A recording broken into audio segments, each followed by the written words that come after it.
Well, hello everybody, welcome to Robert's Train Set. Yes, I've got another parcel. What's in this? But first, we're going to have some stuff on iTrains. And this is on actions. And I'm going to do it in two parts. You're going to see the actual what happened, and then I'll explain afterwards.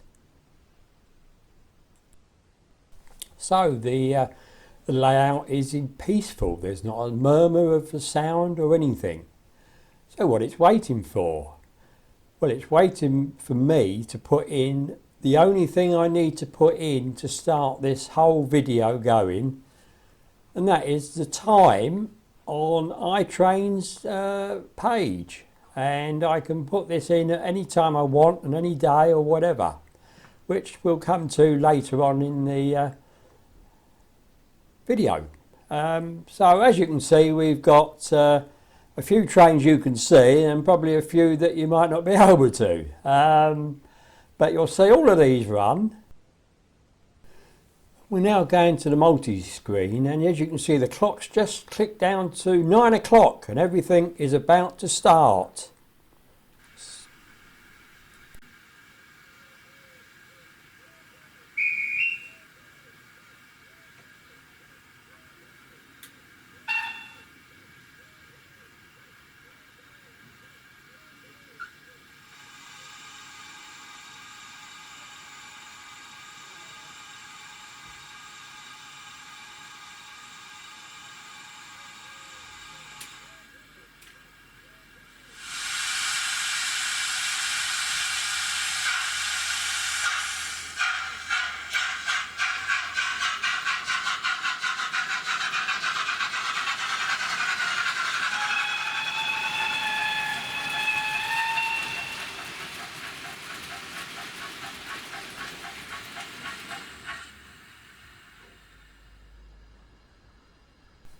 So we're on our way, and you'll find that the first train that ran will keep running. But we're now waiting for a couple of minutes for the next train to start. So let's see how we go.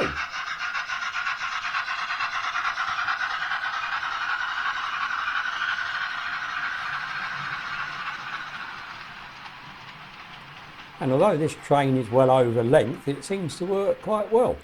I'm pleased with how the layout is running overall, which is good. So please remember, this is all automatic. I am not doing anything except filming and watching it. So this is all the computer doing this. So as the H1 starts its next circuit, obviously blowing its whistle as it comes up to the level crossings, we're about to go to number 2 to start, and here we are. And as you can see, 2 minutes past 9. I'll let you listen to this one.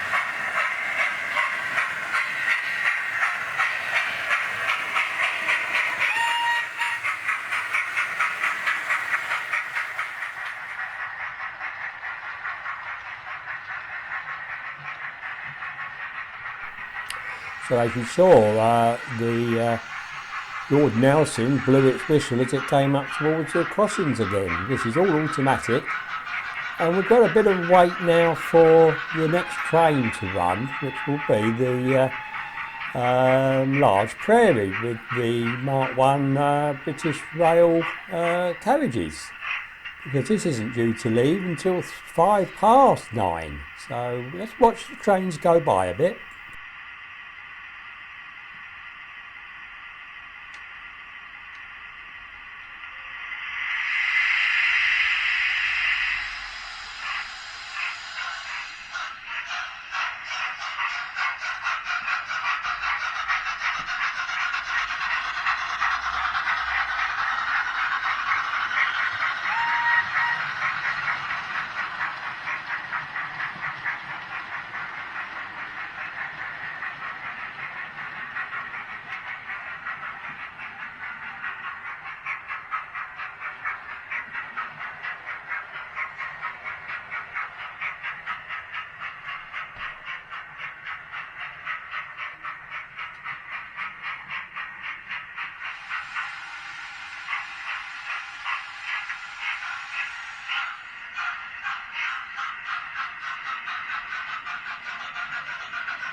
So as we come up to the next one to start, I'm enjoying my 3 p.m. cup of tea I need for the voiceover that I'm doing, and we're about to see the next one, the large prairie, to be turned on. So I'll let you watch that.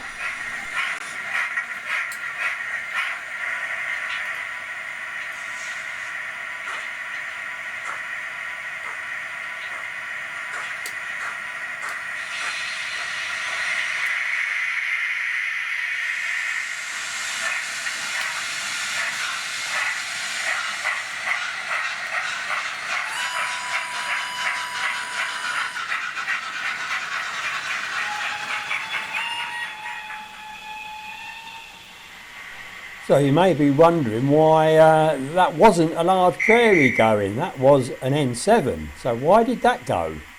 So I've just broken away to go to our desktop on the computer, and the N7 was not triggered by time but by another train completing a certain amount of laps and then setting it off, and in this case it's the Lord Nelson train on the inner track.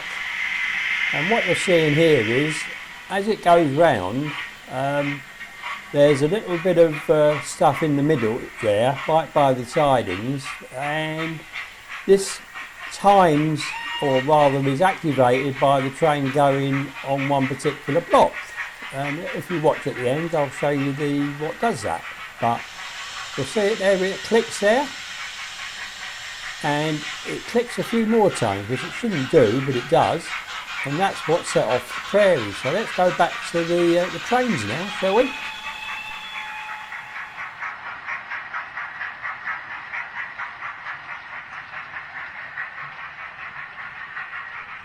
So as the N7 finishes its route, we finally get the prairie away, and like all trains, they get held up for other things, don't they? That's why we get delays.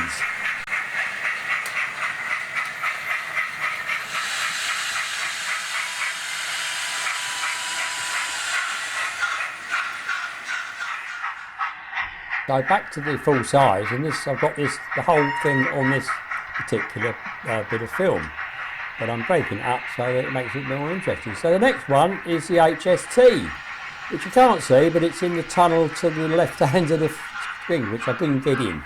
So let's wait for that and see how that goes.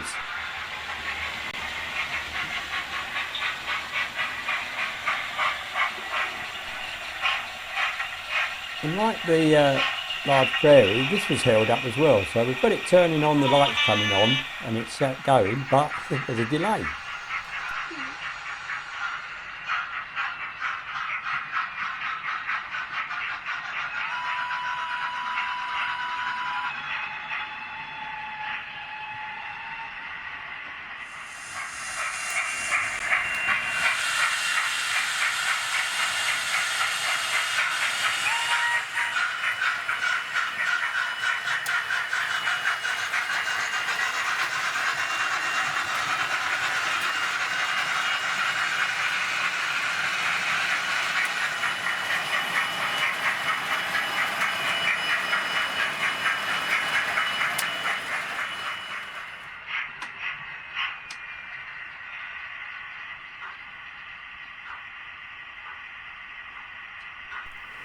So we now have a little bit of time where the trains will just run around, and these are all on routes. They're all on train routes. So you put a train route in and they'll run, and that's what's set up when you turn it on automatically.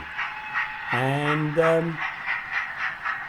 I'm going to break this up a bit with a few shots from the line side. Now I happened to be right by the level crossing, and I didn't have my glasses on, which is why it's a bit blurred, because that's what I'd see if I didn't have my glasses on. So let's watch this and see how we go down, shall we?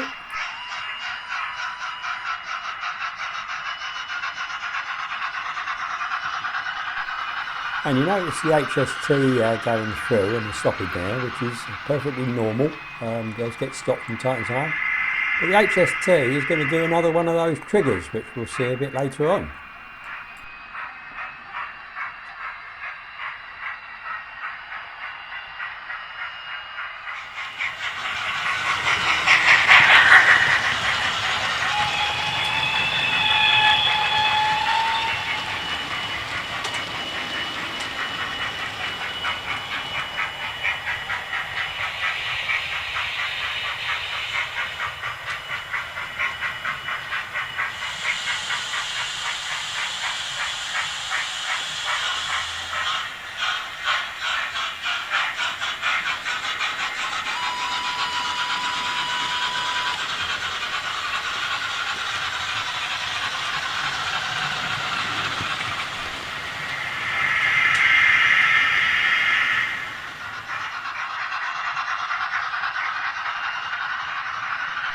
So back to more normal running on the full size one, and again the HST shoots off round its circle and it triggers it when it goes behind the back scene at the end there.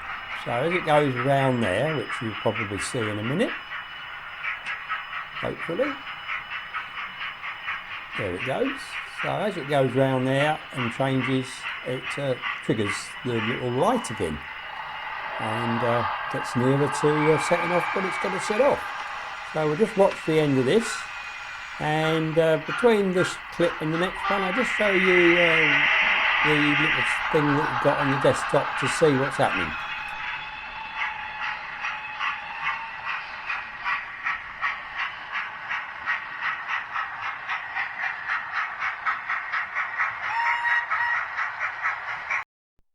So this is just a picture, but you can see, you know, we've got what it is and the start the 101 it's going to be. So here we've got the 101 in picture with all the other trains going past. And listen to the HST going on its way, and listen for the locomotive or the 101 starting up.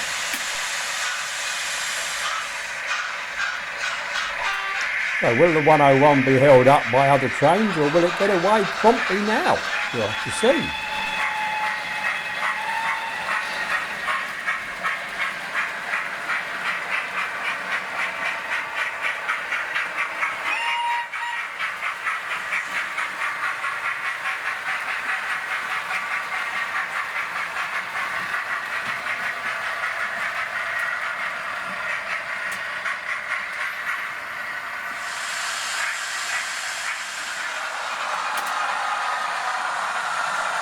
So where's she going? She's following the HST round, is she, or not? Let's have a look, shall we?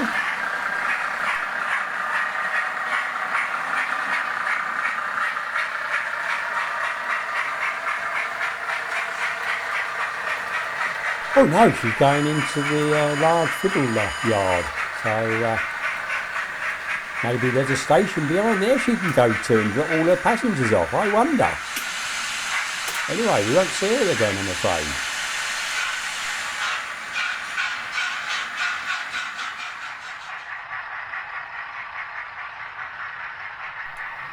So we'll just watch the 101 do that rest of that route that you've seen in bigger picture. And then really it's, we're coming to the end. Everything that was set automatically has occurred. And with the exception of the 101, then this would just carry on, and the N7 would keep being triggered after those number of laps. So yeah, it's all good. Quite enjoying it. Great.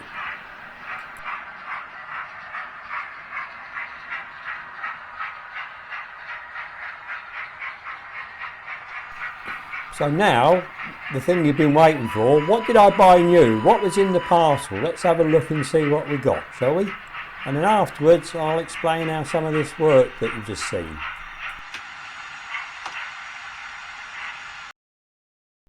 So there's my package on my sofa, like you normally see them, and not very big as you can see. Came in this sort of jiffy bag. And it was from Mark's Trains, which I've never used before, but they were very efficient and they got it to me within reasonable time and sent it Royal Mail. albeit expensive, over £5 postage for what is a very light package. Never mind. And there's even instructions on how to recycle the this packaging. It's very good. And I duly split it all up as I was instructed, and that was what was inside. And it's an ESU. What is it? What is it, I wonder? Nothing exciting. It's giving it away, isn't it? It's a cradle for repairing and looking after your locos. And believe it or not, I've been running this railway for 5 years and never had anything like this. And this is a Hover Motion. The Jim from Hover Motion has one of these, and I really liked it. Albeit it was £25, but as you can see, it's quite versatile. So quite like this. And yes, it was really, really light. There's no way. And you can notice to the right that I've got a letter opener that is on the magnetic strip. So this is where you can put all your loose screws as you take them out, which I think is a really marvellous idea. So now we're going to go on to how this all sort of works, really. And this is my one that you saw at the beginning. And it all stems really from iTrains, doesn't it? And one of the sections you can use are actions, which is what I did. And the clock that's there you can reset to whatever you want, and even to the current time fairly quickly. And that's what I did, and I set all these little buttons up on the desktop to sort of see what was going on. But it's not actually what is controlling it. There are other programs behind, which we'll come to in a minute. So you've seen these already. And the aspect part of it is actually a virtual bit of kit in the computer that counts, that you set up. And then obviously count and start, and that was a small goods one. So here's the clock, and I set it sort of just a few seconds before 9 o'clock when everything kicks off, and there it is, look, going. I did cut the sound out because there was a lot of background sound on this, so you won't actually hear the engine start up. But you've seen how it works, so click and it all starts without a hand anywhere near it, and this is what we get. So this page sets a condition, so it says, you can see 9 AM, and it's a time type, and on that particular block. And this is the execution, so it activates it, you put the train in, and there are all the other bits that it did. And then when the time comes, the little blue dash to the left will light up for some little bit of time.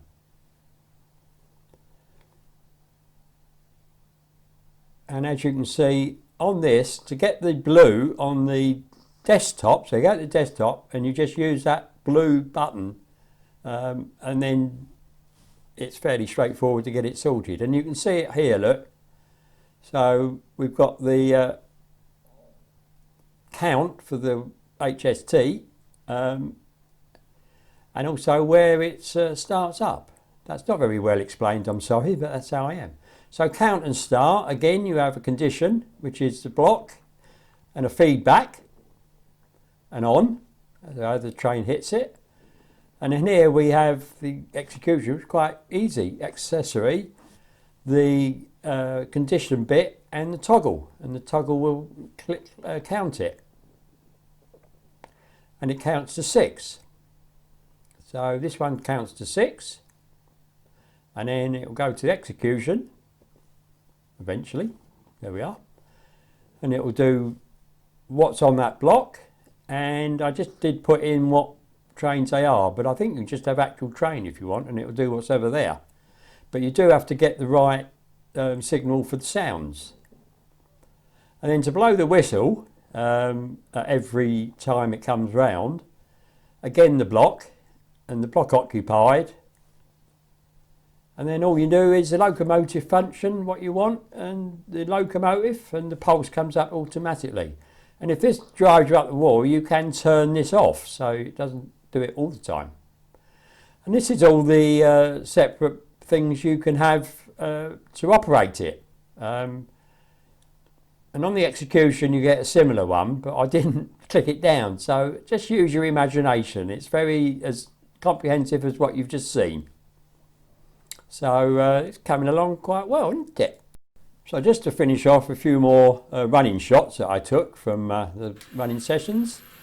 And if you would like more information on this, please let me know in the comments, and maybe I'll do a bit more comprehensive go. But there's loads of stuff on the internet that will probably show you better than I can do it.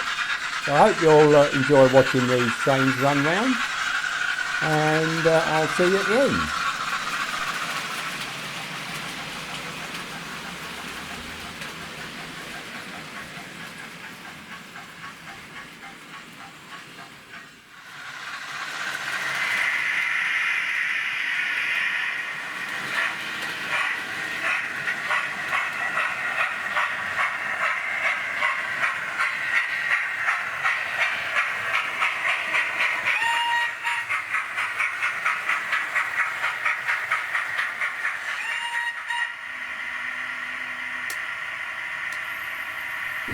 So I couldn't resist, so this is the large prairie being photobombed by the N7 that comes straight through the shop, and we're all waiting for the N7 to go.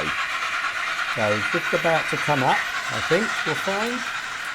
Here we go, there we go. So I had it filmed for the prairie to go, and boom. But there we are, in the end the prairie did go. That's all good.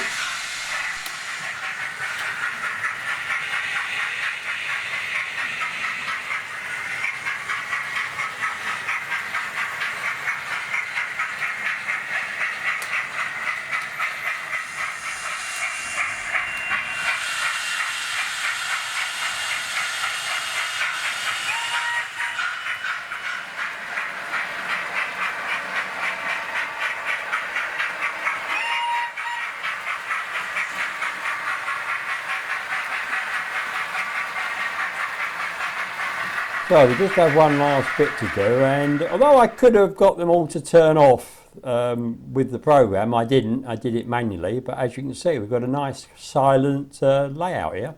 So I hope you've enjoyed this. Please subscribe or comment. It's all welcome, and see you at the next one. Cheers everybody. Cheers.